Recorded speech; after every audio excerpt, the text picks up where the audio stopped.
Hello, everyone. This is Dr. Tommy Mitchell, your host for the Mental Health and Wellness Show. Today, I have the pleasure of introducing Christina Callaway. She is a certified performance and life coach. She works with female athletes, helping them to discover their internal mental blocks and remove their fears to excel at their performance. She is a former national competitive gymnast and has coached gymnasts for more than 30 years. She is inspired to work with female athletes and partner with them and help them discover techniques to excel in their mental performance as well in their athletic performance. It is the mental wins that will outlive their athletic careers and allow them to have successful, fulfilling lives. I love that. It is the mental wins that will outperform their career. That is so important. You girl, you are like music to my ears. So with no further ado, here is the lovely Christina. Thank you so much, Dr. Tommy, for inviting me and having me here. I'm excited to get to talk with you and to share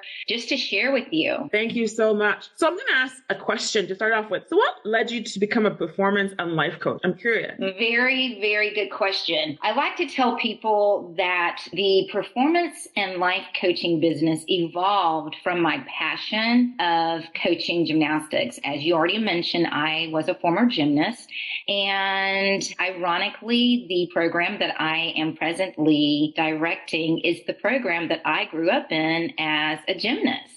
And life, as we know, is a circle. And just working with these amazing women, these amazing girls who grow up to be women, it evolved from that. Unbeknown to me, I was getting referrals from parents, gymnasts who had a common theme. It was a common thread that connected them. And that common thread was struggling with mental blocks, or what people term as mental blocks. I know them to be something that we refer to in sports or in gymnastics as them having what we call freezing. And I was able to, as you mentioned, partner with them to actually just peel back the layers to discover it really had to do with the internal part. And majority of the time, it had nothing to do with their athletic performances. It was all the internal mental. No matter what sport the athlete is dealing with, it is 90% mental, 10% whatever that sport is. And because of all the referrals, I took a stop one day and I said, you know what? I might as well stop running from this. There must be something to it. And I just started pursuing it and pursuing the certifications for it. I love this. The common theme is mental. So one thing I like to say to my clients and those who listen is mental health is key to be a high performer, right? And especially when the stakes are high, when you are in a high risk activity like gymnastics. That is so true. That is absolutely true. When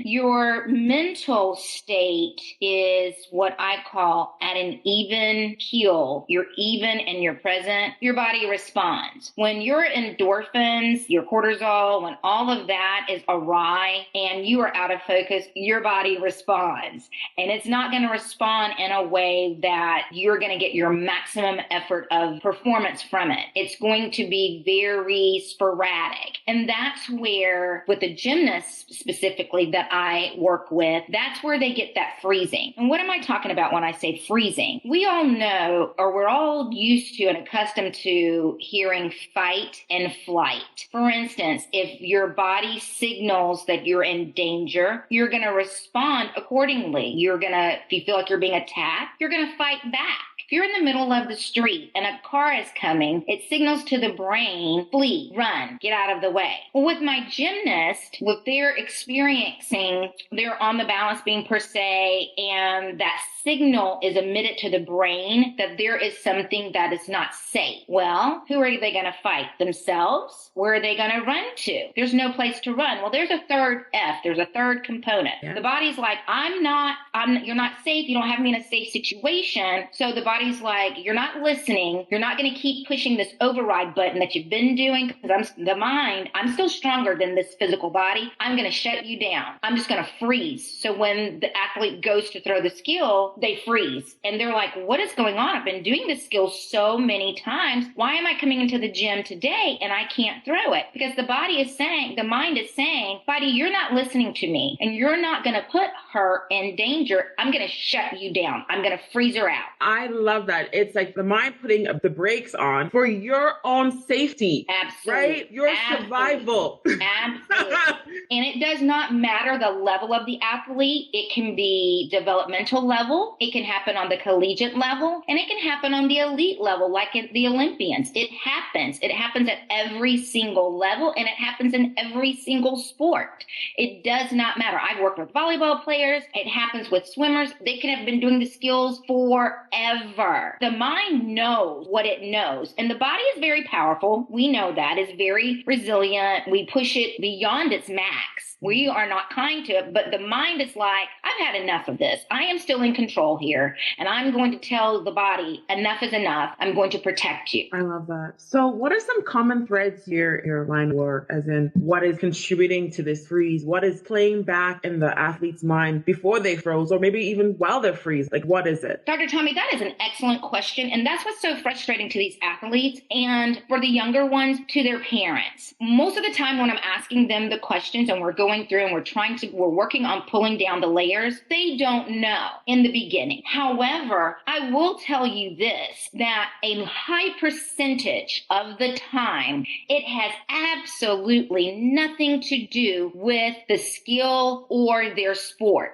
It has to do with external things that are going on. It could be the stress of school. It could be a relationship. A boyfriend broke up with them. A girlfriend broke up with them.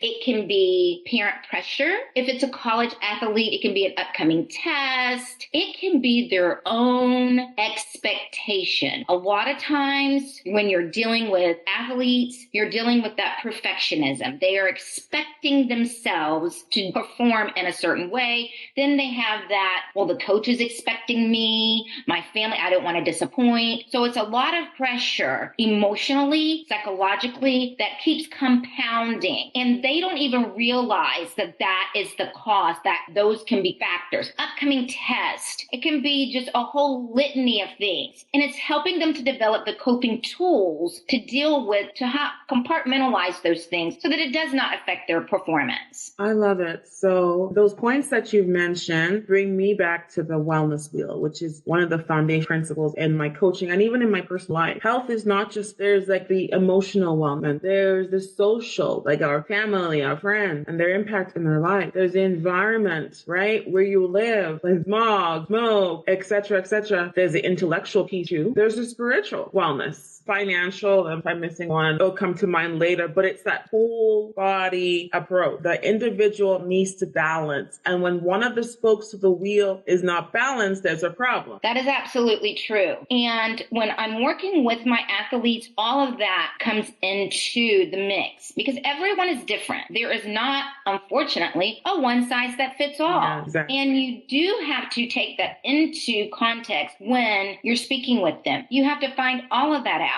A lot of times when I'm working with my younger ones, the youngest one that I've worked with, by the way, is 5. Oh, no. And it had to do with unfortunately at 5 years of age, it had to do with the perfectionism. That whole thing of, if I can't do it right the first time, I don't want to make the attempt.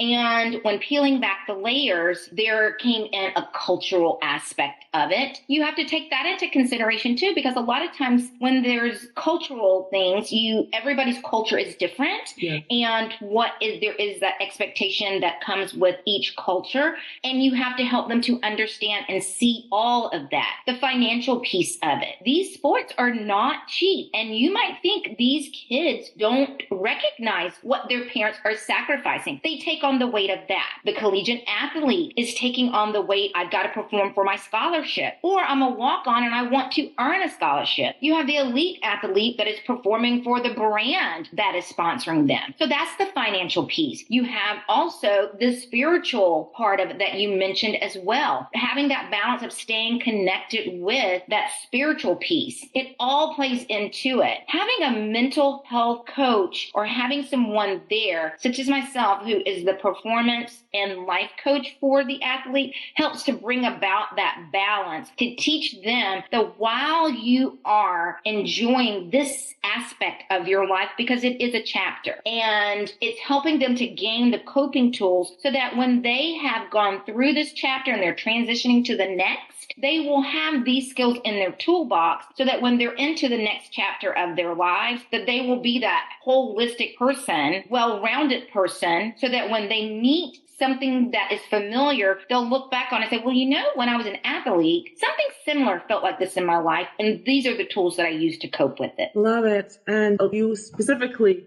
are a gymnast, right? But traditionally, those high performing, let's say the Olympics, their career is relatively short compared to other sports. Would you say so? It does tend to be that way, and it definitely does depend on the actual sport that you're participating in. Some sports that, take, for instance, basketball. You can be professional and you can be an Olympic athlete. That's not the case so much for gymnastics.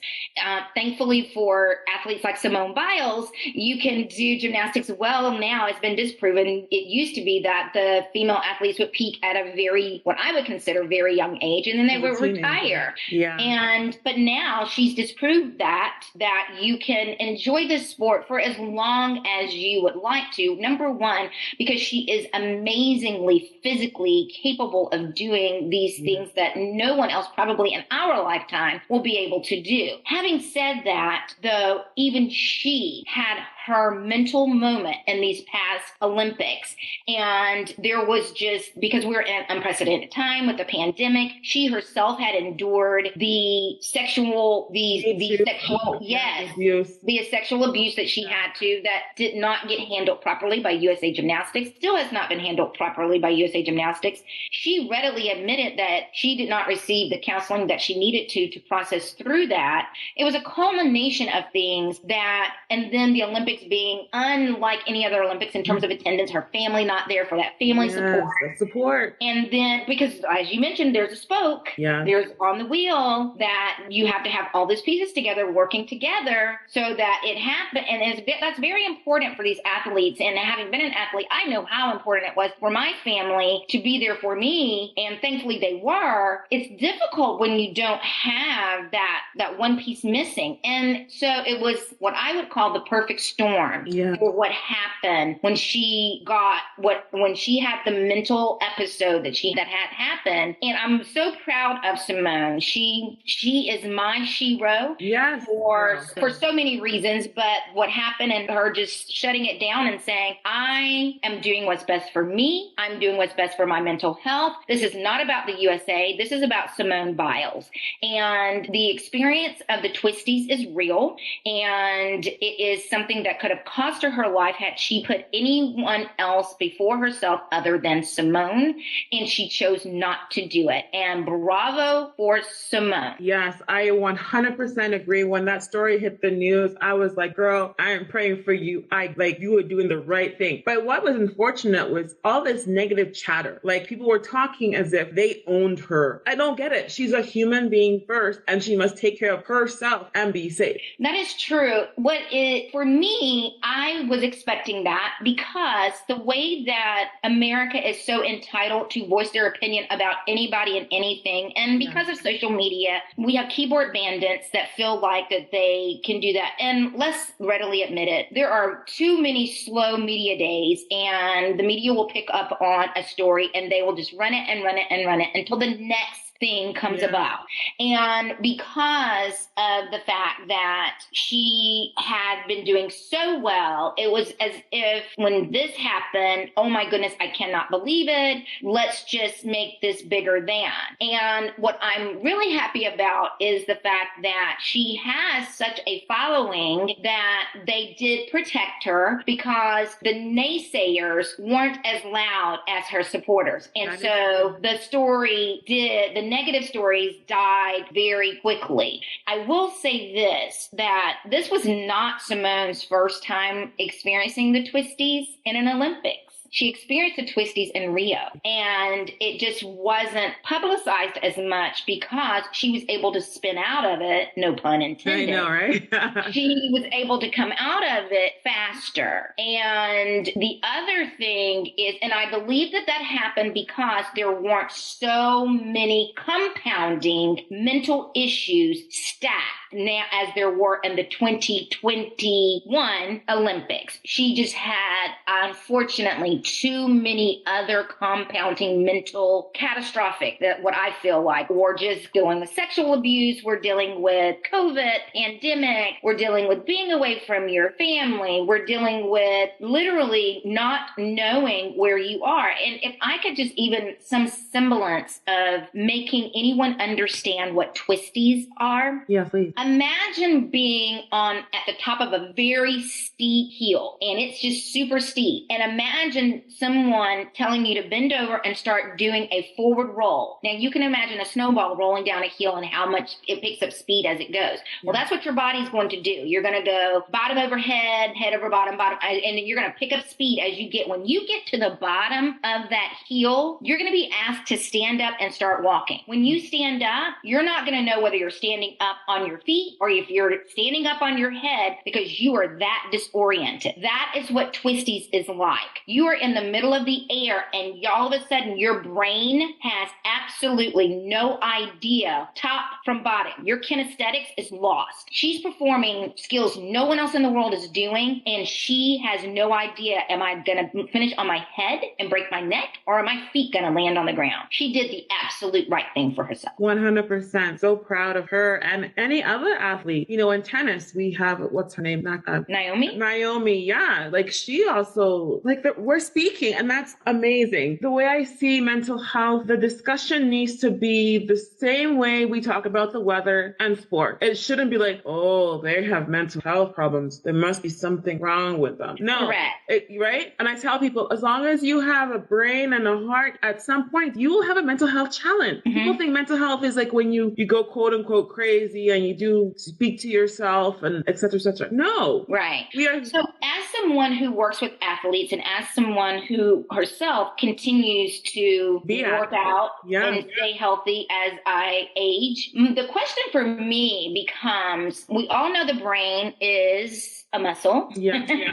Why would we not want to exercise it as we do our biceps, our triceps, our abs, our legs? Why would we not want to keep it sharp? If it were exposed, if it were not covered by our skull, and we could see it starting to shrivel up, if we could see it starting to atrophy, if we could see it getting dark spots, if we could see it getting unhealthy, wouldn't we, from all the toxic things that we allow to go on because we neglect it, because we're embarrassed by it, because we want to put this front out in front of people who could care less about us, I might add that. Yeah. If our brains were, if it were transparent and everyone could see it changing, I believe the narrative would be different, because we as America tend to be so superficial. I'm pretty sure we would all then go and get us a therapist and have that therapist, and then the narrative would be, oh, you don't have a therapist? My therapist. We would all be bragging about the accolades our therapists are. It would be like carrying a designer handbag.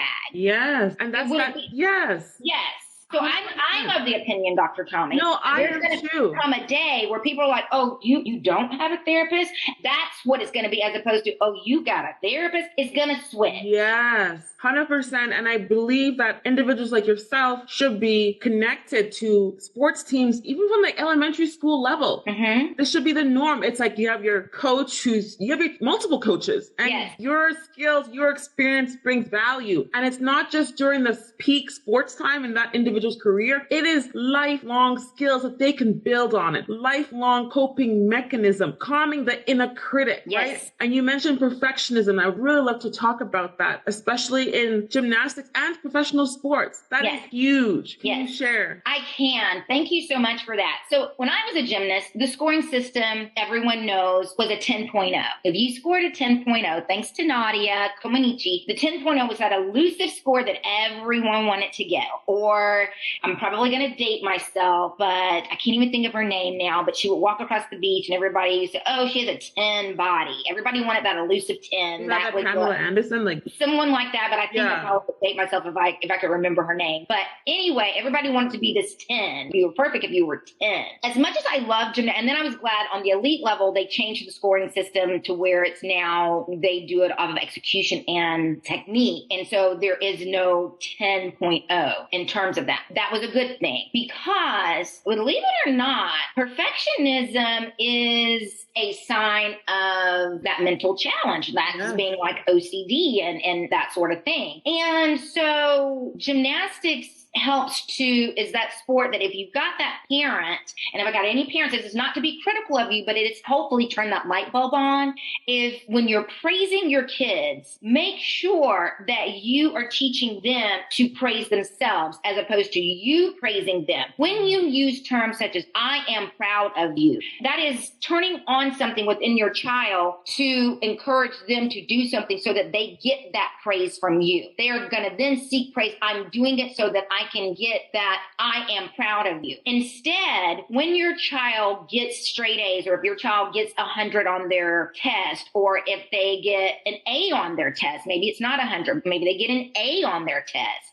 This is the question that you want to ask them. How does that make you feel? You want it to always go back to the child because as they then go into the college, into their college career in their sport, they will then start looking at how does this make me feel? Am I doing the sport for myself? Because they'll be so used to growing up in it, seeking to praise themselves from the internal, the intrinsic instead of extrinsic motivation, then it wouldn't matter if the coach is like, well, you need to give me more. It'll be like, well, I'm either satisfied or I'm not satisfied with my performance. And so there has to be a healthy balance of intrinsic and extrinsic motivation. If you're going to want more of one or the other, you want more intrinsic motivation than extrinsic. Because if the extrinsic motivation is removed, then the intrinsic motivation is not going to be enough to be sustaining. Yes, we have to be our own cheerleader, right? Absolutely. And we have to be our loudest cheerleader. Oh yeah, our loudest. Exactly. Mm-hmm. So, affirmations, just encourage. It's a journey. Life is a journey, and you're competing against, a lot of us, it's against ourselves. And that's where you should really focus on yourself, your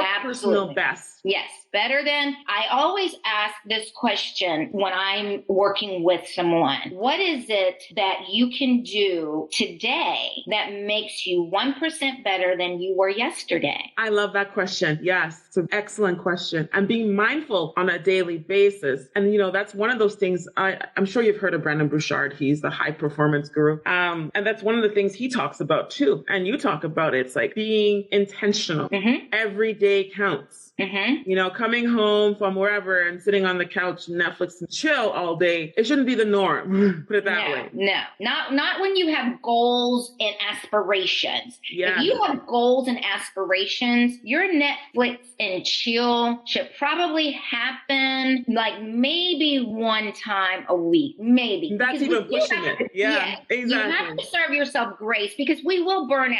Let me just say, all of us go-getters, we do need that woosah. Yeah. Because if we're constantly pushing ourselves, there will be a burnout. We've got to learn how to push the gas, but we also got to learn and teach ourselves how to relax, because that is an art too. Some of us do not know how to relax. Like if we had to sit down and take a breath, for some of us, we'd be so most uncomfortable. Well, that's not balance either. We got to have balance. 100%. So do you see a correlation, even loosely, between perfectionism and self-esteem?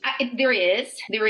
Internally, when there is what I would call some turmoil with our self-esteem and what we're feeling about ourselves, if there is that not acknowledging that I'm sitting here okay with myself, that perfectionism is going to rear its head up and say, okay, you're just not okay with whatever that one thing, whatever that area is. You're going to constantly needing to fix it. Settling with yourself will help to raise up that self-esteem, and the perfectionism starts to come down. You'll start being at ease with, I'm okay that part of me, well, where I look or the way that I speak, or I'm okay with that right now. It's a work in progress. I'm a work in progress. Yeah. I will get there. Exactly. I don't have to be there today, exactly, but I'm working to get there. Now, there's a difference between settling and working to get there. Yes, there is a difference. And I'm very frank, and those who know me, I'm not politically correct. Majority of people settle and then they say, I'm good, I'm great. I'm like, this is the ideal. But I have a problem with that, especially when it affects our health and our wellness. I don't know.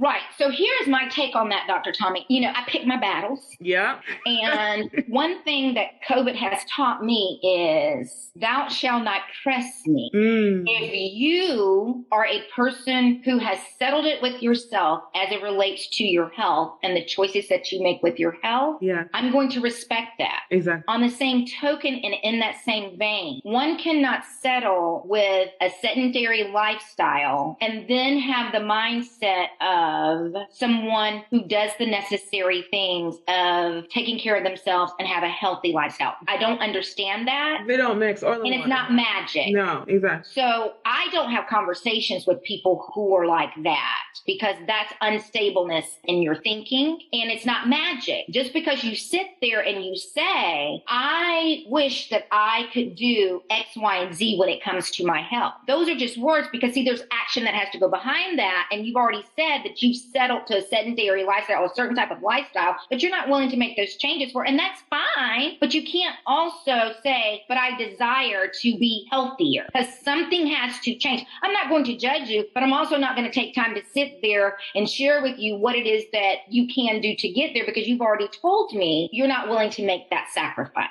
Exactly. A lot of people, they dream of things. They talk about manifesting things, which is all shandy dandy, but you got to put the work in and do it constantly. Correct. Now, what I will do, if someone is honest and transparent enough to say to me, I have tried, I lack the commitment. Yeah. I need someone to hold me accountable. Yeah. Now, I can work with that, because I have been there too. I have fallen off of my wagon. I cannot tell you how many times. Yes. And I have drugged myself on my belly up to the spoke and pulled myself back up. Yes. And I have gotten back on that thing, and I have done it all over again. Yes. So it's not to say that we all don't need coaches. Need coaches. Yes. I have coaches. Yes. And so I am willing to work with that, because I identify with that. Yeah. What I have a hard time with is someone and I've met people like this, don't come talk with me about changing my health. We cannot have conversations. And I really have met people like that. Oh, me too. And they have told me that if you talk to me about that, we cannot be friends. And I have to respect that wish. And I do. I'm not pushy. I don't push myself on people who have been very specific about, I don't want to have conversations about health. And I don't. Definitely. And one of the beautiful parts about being a coach, you typically work with people who want to do the work, who are at that point where they're like, okay, what I was doing before was not serving me. Please help me. I'm willing to change. And, that's, for me, is so less stressful, more enjoyable. It is. It's fulfilling, right? It's very fulfilling. Yes. Yeah. No, that's awesome. For me, after a decade of traditional medicine, where it's like, here's your prescription, here's lifestyle choices, and people don't make changes, I was like, right. Yeah. It's hard. It's not, I mean, I think if it were easy, there would be no unhealthy people, right? There would be people with no challenges or anything like that.